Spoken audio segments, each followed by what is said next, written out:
ગુજરાતના મુખ્યમંત્રી ભૂપેન્દ્ર પટેલને મૃદુ અને મક્કમ કહેવાતા હોય છે અને આજે તેનું એક ઉત્તમ ઉદાહરણ પૂરતું પાડતી ઘટના જે સામે આવી છે જેની વિગતે ચર્ચા કરીશું. નમસ્કાર, હું છું પ્રથમ મોદી. આપ જોઈ રહ્યા છો નિર્ભય ન્યૂઝ.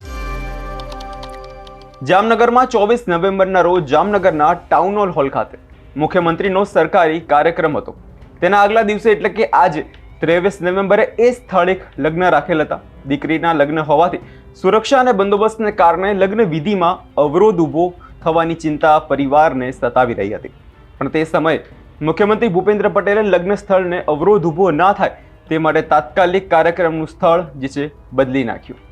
પરિવારની આ ચિંતા મુખ્યમંત્રી ભૂપેન્દ્ર પટેલને જાણ થઈ એટલે તેમણે એક પિતાની વેદના સમજીને છેલ્લી ઘડીએ લગ્ન સ્થળમાં અવરોધ ઊભો ના થાય તો પરિવારની સ્થિતિ કેવી થાય, જેથી તેમણે પોતાના જ કાર્યક્રમનું સ્થળ જે છે બદલી નાખ્યું છે. મુખ્યમંત્રીએ ઘરમાં લગ્ન હોવાથી આવી સ્થિતિ ઊભી થાય તો કેવી દોડધામ મચી જાય એ વાતને સમજી અને જમીનથી જોડાયેલી માણસની જેમ બરાબર સમજી લીધી, જેથી તેમણે તાત્કાલિક અધિકારીઓને સૂચના આપી કે આપણા કાર્યક્રમનું સ્થળ જે છે બદલી કાઢો.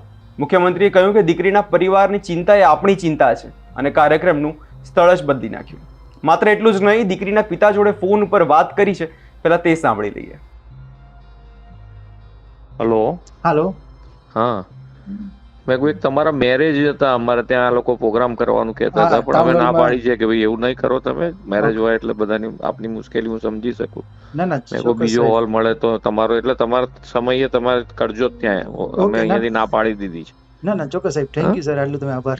હા ચોક્કસ સર. છતાં બી કઈ તકલીફ હોય તો આ નંબર છે, તમે તાર વાત કરજો. ચોક્કસ સરજી, ચોક્કસ સાહેબ. હેલો.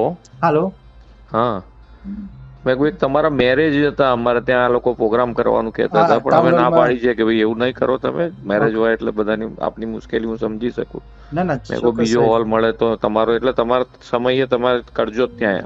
અમે અહીંયાથી ના પાડી દીધી છે. ના ચોક્કસ સાહેબ, થેન્ક યુ સર, આટલું તમે આભાર. ચોક્કસ સર. છતાં બી કઈ તકલીફ હોય તો આ નંબર છે, તમે તાર વાત કરજો.